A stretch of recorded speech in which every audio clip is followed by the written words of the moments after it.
حضرت مولانا الیاس رحمۃ اللہ علیہ کے زمانے کا واقعہ سنو. آزادی کی تحریک چل رہی تھی, زور و شور سے چل رہی تھی, اور ہمارے بہت سے اکابر علماء آزادی کی تحریک میں جیلوں میں جا رہے تھے, ستیہ گرہ کرتے تھے, دھرنا دیتے تھے, ہڑتال کرتے تھے, قربانیاں دیتے تھے, جلوس نکالتے تھے, بڑے بڑے اکابر علماء. اور سب سے آگے ہوتے تھے شیخ الاسلام محدث زمانہ حضرت مولانا سید حسین احمد مدنی. ایک بار ایسا اتفاق ہوا کہ ایک علاقے میں جلسہ تھا, سیاسی جلسہ, اور اس میں شرکت کے لیے تشریف لے گئے حضرت مولانا حسین احمد مدنی.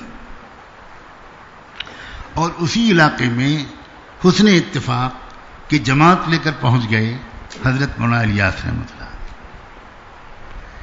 اب کسی نے حضرت مدنی کو بتایا کہ حضرت آج یہاں بڑے حضرت دہلوی بھی پہنچ گئے ہیں. ان کو اس وقت بڑے حضرت دہلوی کہا جاتا تھا, کہ بڑے حضرت دہلوی بھی آج جماعت لے کر یہاں ہیں. اچھا وہ یہاں ہیں. اسٹیج پر سے اٹھ گئے, فوراً اٹھ گئے اس سیاسی جلسے میں سے. اور حضرت مدنی ہمیشہ عبا, عربوں والی عبا اوڑھتے تھے. وہ عبا ڈالی اور اپنے ساتھیوں سے کہا بھائی تم لوگ سنبھالو جلسہ, حضرت بڑے حضرت دہلوی یہاں موجود ہوں اور میں کہیں اور رہوں یہ نہیں ہو سکتا. سیاسی جلسہ چھوڑ کر اٹھ کے چل دیے.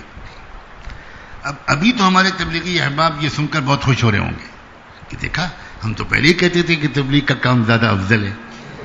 اب تھوڑی دیر صبر کرو, اب اگلا شعر تو سنو.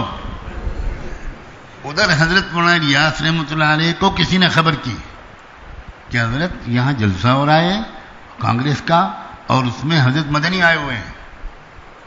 تو حضرت مولانا الیاس رحمۃ اللہ علیہ ایک دم اٹھ گئے.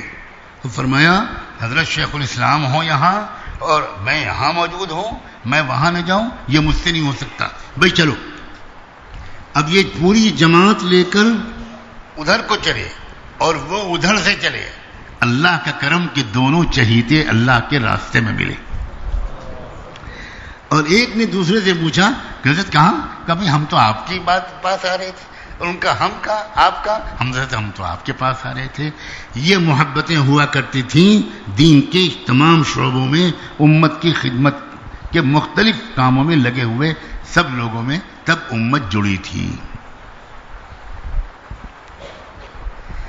دوستو یہ امت بہت مشکل سے بنی ہے اور بہت آسانی سے توڑی جا رہی ہے. پھوٹ در پھوٹ در پھوٹ در پھوٹ, ہر جماعت کے 10 ٹکڑے اور 10 کے 20 ٹکڑے, ہر مسجد وار جماعت میں پھوٹ. کیا ہو رہا ہے یہ امت؟ اس لیے یہ بات کہنا چاہتا ہوں, اس اعتکاف سے یہ تحفہ لے کر جاؤ, دل کو بڑا کرو. امت کو دین کی مختلف محنتوں کی ضرورت ہے. اب تو اللہ سے یہ مانگو کہ اللہ پاک آپ جانتے ہیں میرے لیے کون سی محنت میں لگنا مناسب ہے, اور آپ مشورہ کر کے جو اس محنت سے آپ کو نفع پہنچتا ہو اخلاص کے ساتھ اس میں لگو, اور بقیہ تمام محنت میں لگے ہوئے لوگوں کے لیے دعا کرو, ان سے محبت کرو. یہ سمجھو کہ وہ سب بہت اہم کام کر رہے ہیں. یہ سمجھنا کہ میں ہی دین کا کام کر رہا ہوں, ہم ہی دین کی محنت میں لگے ہوئے ہیں اور باقی کوئی دین کا کام نہیں کر رہا, یہ سب لوگ غلط کام کر رہے ہیں. یہ اس پر خون کے آنسو رونا پڑے گا, خون کے آنسو رونا پڑے گا. مولانا محمد علی جوہر نام سنا ہے؟ 10-20 لوگوں نے سنا ہوگا بس. 2 شیر تھے انڈیا میں, محمد علی اور شوکت علی, 2 بھائی. ایک زمانے میں کانگریس کے صدر رہے, تحریک خلافت کے ذمہ دار بنے, پھر کیا کیا بنے. بہترین انگلش لکھتے تھے محمد علی جوہر, اور وہ مولانا نہیں تھے, وہ انگریزی تعلیم یافتہ تھے, یعنی وہ مسٹر تھے, مسٹر, مولانا نہیں تھے. لیکن اس زمانے کے اکثر مسٹر مولاناؤں سے بھی آگے بڑھ گئے. محمد علی جوہر بہادر شخص تھے, اور ان کے اندر ملک کی آزادی, امت کی آزادی, کلمے کی بلندی, انصاف کا قیام کا قائم ہونا, اس کے لیے ایک آگ لگی ہوئی تھی. برطانیہ کی حکومت انگریزوں کو بہت ستایا انہوں نے، اور انگریزوں نے ان کو بہت ستایا، بہت بار جیل میں رہے. حضرت مولانا الیاس رحمۃ اللہ علیہ نے ان کو ایک خط لکھا.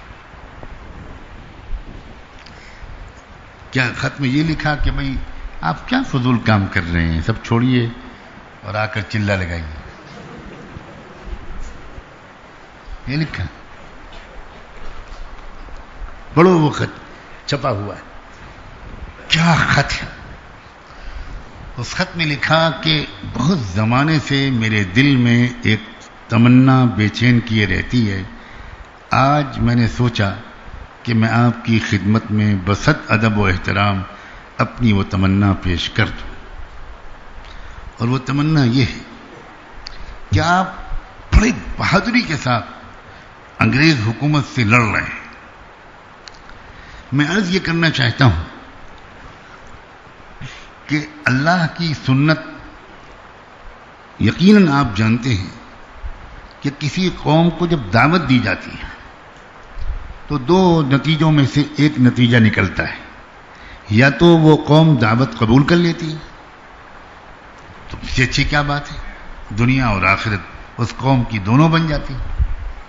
اور یا وہ قوم دعوت کو قبول نہیں کرتی، تو اس صورت میں اللہ کا قہر اس قوم کی طرف متوجہ ہو جاتا ہے جو دعوت قبول نہیں کرتی. تو آپ سے یہ میں عرض کرنا چاہتا ہوں کہ آپ کو اللہ نے جو صلاحیت دی ہے، آپ برطانیہ کی قوم اور یورپ کی قوموں کو اسلام کی دعوت پیش کرنے میں اپنی یہ صلاحیت لگا دیں. اب بتاؤ، یہ ایک ڈنڈے سے ہانکنا ہوا؟ کیا انہوں نے ان کو یہ لکھا کہ آئیے ہم میوات میں آپ کو لے کے چلیں، پہلے 6 نمبر سیکھیے؟ دوستو، یہی نتیجہ ہے کہ اب علماء نہیں جوڑ پا رہے، ٹوٹتے چلے جا رہے، کیونکہ اس جہالت کے ساتھ علماء جوڑ ہی نہیں سکتے.